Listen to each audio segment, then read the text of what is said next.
E antes de vocês falarem sobre a Berta ser a Ariana, não são a mesma pessoa. Mas disso a gente fala mais em História de Vilões. E mesmo se elas fossem a mesma pessoa, é mais provável que seja a Ariana depois de ter fugido lá, que ela foi condenada à morte. Foi condenada à morte, ela fugiu e ficou lá. No caso seria o mais plausível, até porque ela tem o mesmo vestido, só que marrom. É como se, tipo, tivesse desbotado. Sujado. Só que não faz muito sentido ainda. Então, a gente vai falar mais sobre a Ariana e possivelmente da Berta em História de Vilões. Exatamente. O segundo filme mais antigo não tem uma relação tão forte com o primeiro, mas por data histórica ele seria datado em 1350, 50 anos à frente de Castelo de Diamante. O próximo filme é Magia de Helados, um dos reinos mais afastados da Barbie, e assim como Castelo de Diamante, grande parte de sua história e aspecto é baseado na mitologia. O grande problema desse filme é que alguns elementos dele não condizem. Obviamente a história é baseada nos tempos antigos, mas Annika usava calças, o que só foi acontecer em 1909, quando foram criadas as primeiras calças femininas. E incrivelmente ninguém briga com ela por usar calças, e sim por sair escondida. Então poderia ser até considerado comum na época ali. Mas até que dá pra explicar mesmo que não faça tanto sentido. As calças femininas só foram existir sim por 1909. Mas antes disso as mulheres costumavam usar meia calças, por baixo do vestido até um pouco parecido ali com calça, né? Pra se esquentar. E como o reino de Annika é muito gelado, podemos ter certeza que eles faziam isso. E até durante o filme vemos Annika e alguns personagens de fundo usando meia calças. Só que no caso ali ela tava só usando a calça ali, sem o vestido por cima. O que já era motivo para os pais dela brigar, né? Mas não brigou. Então até poderíamos dizer que os reis ordenaram que fossem feitas calças à Annika para que ela pudesse patinar com mais liberdade, já que essa era uma das poucas atividades que eles a permitiam fazer, e depois proibiram também. É para o seu próprio bem.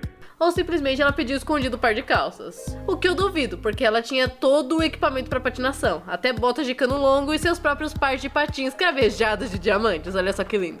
Bom, essa é a explicação mais plausível, mas até ela patinar não faz muito sentido, pois os patins só foram criados em 1760, então a Mattel meio que não ligou pra base histórica de Magia de Helados. E nós não falaríamos que o filme se passa por volta de 1760, porque querendo ou não, a mitologia já havia caído no esquecimento nessa época, e muita da base histórica do filme vem da mitologia. Aliás, a Mattel mentiu pra gente esse tempo todo. Fala que Magia de Helados foi o primeiro conto original da Mattel, mas é a mais pura mentira. Porque a história de Magia de Helados é totalmente baseada na lenda do Pégasus, em que um irmão teve que montar no irmão, que era um cavalo, pra tentar salvar as coisas e acontecer as coisas. Pois é. Futuramente a gente já traz pra vocês no canal, tá? Então, como foi baseado totalmente numa mitologia, realmente a mitologia ali tinha que ser mais antigo esse filme. Assim como o Castelo de Diamante, há criaturas místicas e o povo também não se assusta nem um pouco. Quando o Enloque veio pedir a mão de Brieta, o rei nem ligou que ele veio montado em um grifo. Ele chegou nele e falou: diga o que deseja, senhor. Já na segunda vez que ele apareceu, o pessoal já ficou meio com medo. Afinal, já era o segundo ataque do Enloque, e ele veio metendo louco mesmo. E eles tinham medo do Enloque e não do Griffin. Além disso, o rei e a rainha tentaram desfazer o feitiço de Wenlock. Pode não ter sido comentado, mas eles devem ter usado mágica também, chamando os magos e feiticeiros do reino. Mesmo assim não conseguiram, porque o Wenlock era muito poderoso e a própria Rainha das Nuvens não tinha poderes sobre ele, apenas a varinha de luz poderia o impedir. Annika também comenta sobre Golias, como se ele fosse atual, mas aí eu acho que já é uma forçação assim, né, uma apelação pra ela enganar o Ollie.